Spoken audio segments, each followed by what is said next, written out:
है जो है अमेरिका का वर्चस्व हमेशा रहा है। आज भी है, मुझे लगता है आगे भी रहेगा, क्योंकि अमेरिका जो है पूरे वर्ल्ड का वर्चस्व जो है उनके पास ही है। इसलिए अमेरिका का जो वर्चस्व है वो हमेशा बेकरार रहेगा। जो एक ये चैप्टर है 12th क्लास के लिए है, अमेरिका का वर्चस्व। ये बच्चे देखो, मैं आपको बता दूं, ये इस चैप्टर में से आपसे 5 से 8 नंबर का आपसे क्वेश्चन पूछा जाएगा, सेकेंड टर्म के लिए है। तो आपको देखो, इतने सारे चैप्टर हैं, इतने सारे चैप्टर में आप पूरा नोट्स, पूरा क्वेश्चन आंसर कितना भी याद कर लो, नहीं हो पाएगा। लेकिन आपको कॉन्सेप्ट क्लियर रहेगा तो आप पेपर में जाके लिख सकते हो कि ये चैप्टर में ये भैया ने ये कॉन्सेप्ट बताया था। वो भैया बताने वाला कौन? तो मैं, विजन एजुकेशन सेंटर, दुर्गेश मंडल, ठीक है, जो आपको मैं ये चैप्टर बता रहा हूँ, ठीक है। तो बच्चे, ये जो चैप्टर है देखो, आपके सामने दिख भी रहा होगा, मेरे स्क्रीन पे पूरा मैं दिखा रखा हूँ। एक एक पॉइंट आपको मैं एक्सप्लेन करूँगा कि कैसे अमेरिका ने, किस तरीके से अमेरिका वर्चस्व बना और कैसे अमेरिका आज के टाइम में भी वर्चस्व है।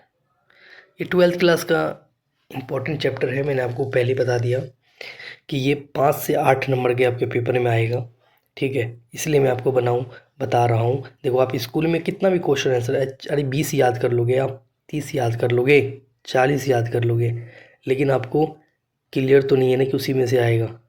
तो इसलिए बच्चे, मैंने आपको एक इजी सा नोट्स दिया है कि आप ये नोट्स पढ़ें और एग्ज़ाम के लिए तैयारी करें, क्योंकि ज़्यादा समय अब एग्ज़ाम के लिए है नहीं, ठीक है। तो मैं आपको सबसे पहले बता देता हूँ, ये देखो, अमेरिका का वर्चस्व यानी कि हेजोमनी का अर्थ जो होता है, वर्चस्व का मतलब होता है जब कोई देश सैन्य, आर्थिक और सांस्कृतिक रूप से बाकी देशों से शक्तिशाली और दुनिया का प्रभावित करे। क्या बोला मैंने?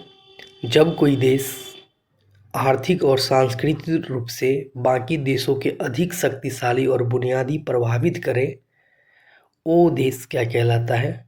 वर्चस्व कहलाता है, और जो कि हमारा अमेरिका है, ठीक है। तो बच्चे, शीत युद्ध यानी कि जिसको इंग्लिश में बोला जाता है कोल्ड वॉर के बाद अमेरिका सबसे शक्तिशाली देश बन गया, और आज के टाइम में भी सबसे शक्तिशाली देश अमेरिका है, ठीक है। तो बच्चे, आगे बात करते हैं हम। सेकंड पॉइंट आपको बताता हूँ। शीत युद्ध के बाद अमेरिका 1991 में सोवियत संघ का विघटन हुआ। सोवियत संघ यानी कि जो रूस था, रूस के जो यूरोपियन देश था, पूरे 15 सोवियत संगठन थे, जो कि ये जो देश थे सब धीरे धीरे क्या हुए? अलग हो गए। तो इसी को कहते हैं सोवियत संगठन का विघटन, यानी कि सब देश अलग अलग हो गए, अपना राष्ट्रीय, अपना निर्माण सब करने लगे। तो सोवियत संगठन जो पहले एक साथ थे, और बाद में जब युद्ध हुआ, कोल्ड वॉर, उसके बाद ये सब क्या हो गए? अलग हो गए। तो सोवियत संघ का विघटन कब हुआ? 1991 में। कब विघटन हुआ? 1991 में। दुनिया एक ध्रुवीय यानी कि यूनिपोलर बन गई, यानी कि अमेरिका अकेली महाशक्ति के रूप में उभर गया। UN, IMF, वर्ल्ड बैंक का प्रभाव पड़ा इस पे, ठीक है। अमेरिका के वर्चस्व के प्रकार क्या है बच्चे? सैन्य वर्चस्व। सबसे बड़ी, जिस देश को अगर शक्तिशाली होती है वो सैन्य वर्चस्व। बहुत देश तो देश वर्चस्व कैसे हो सकता है? टेक्नोलॉजी से, हथियार से, सैन्य से, ये सारी चीज़ों से देश क्या हो सकता है? वो देश वर्चस्व हो सकता है, और वो देश अमेरिका है जो वर्चस्व में है। सैन्य वर्चस्व यानी कि दुनिया की सबसे शक्तिशाली सेना उनके पास है, अमेरिका के पास। आधुनिक हथियार की तकनीकी की बात किया जाए तो अमेरिका के पास है। नाटो का नेतृत्व अमेरिका रखती है। इराक का युद्ध 2003 में हुआ था, किसी भी देश की हस्तक्षेप की क्षमता नहीं थी कि उसको रोक पाए, क्योंकि अमेरिका जो है क्या है? वर्चस्व है। ठीक है। अब बात करते हैं आर्थिक वर्चस्व के बारे में। विश्व की सबसे अर्थव्यवस्था यानी कि डॉलर की बात किया जाए तो डॉलर में अंतर्राष्ट्रीय मुद्रा जो है IMF यानी कि वर्ल्ड बैंक, WTO के प्रभाव है, और बहुराष्ट्रीय कंपनियां यानी कि MNC जिसको बोला जाता है मल्टीनेशनल कंपनियां, ठीक है, ये भी जो है सब ये सबका वर्चस्व जो रहा है अमेरिका के पास ही रहा है। सांस्कृतिक वर्चस्व के देखा जाए तो हॉलीवुड फिल्में, मैकडोनाल्ड्स, कोका कोला, इंग्लिश भाषा का प्रभाव, अमेरिका लाइफ स्टाइल का क्या है, ये प्रचार है जो अमेरिका कर रही है, और पूरे वर्ल्ड में, पूरी दुनिया में अमेरिका क्या है, वर्चस्व है। तो यही तो अमेरिका का सबसे बड़ा ताकत है। अगला बात करते हैं, इराक युद्ध 2003 में हुआ था।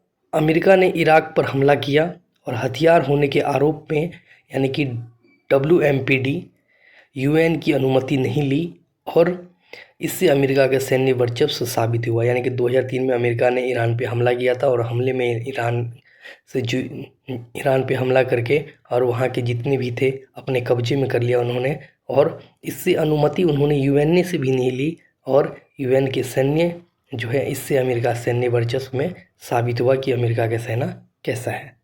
अगली बातें करते हैं, 5वां पॉइंट बात कर रहा हूँ बच्चे में, अमेरिका का वर्चस्व की सीमाएं। बच्चे, आतंकवाद की चुनौती देना अमेरिका, ठीक है। हाल ही में सुने होंगे अभी ड्रग्स के मामले में एक देश है वहाँ के जो है राष्ट्रपति को भी उन्होंने अरेस्ट करके अपने अमेरिका में रख लिया उन्होंने, क्योंकि उनका जो है वर्चस्व है और उनकी ताकत इतनी शक्ति है कि उनके खिलाफ कोई जा नहीं सकता है।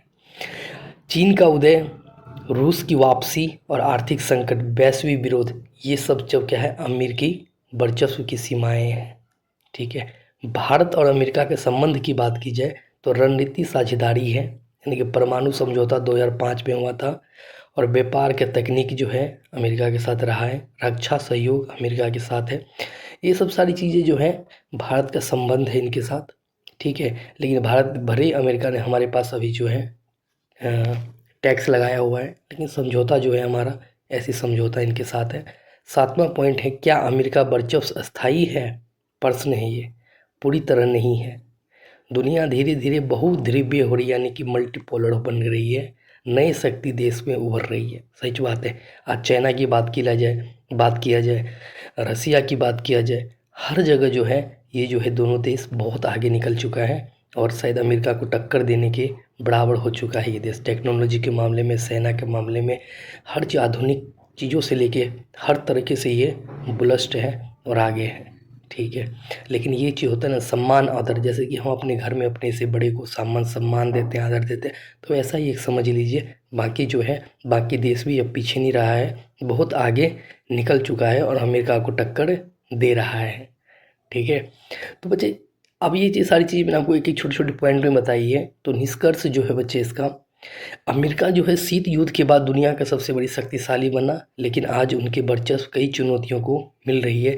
जैसे मैंने बताया चाइना और रसिया को लेके देखो कितना आगे बढ़ रहा है। तो सारी चीज़ें ये सब चीज़ें हैं कि और भी लोग, उससे पहले जैसा नहीं रहा है अमेरिका, अब अमेरिका को चुनौती देने के लिए देश खड़े हो चुके हैं, ठीक है। तो आपको ये सारी चीज़ें याद रखनी है एक पॉइंट बाय पॉइंट। एग्ज़ाम के लिए राइटिंग टिप्स आपको बता देता हूँ स्टूडेंट के लिए। जो है, जो मनी का अर्थ होता है, पहली लाइन में लिखें।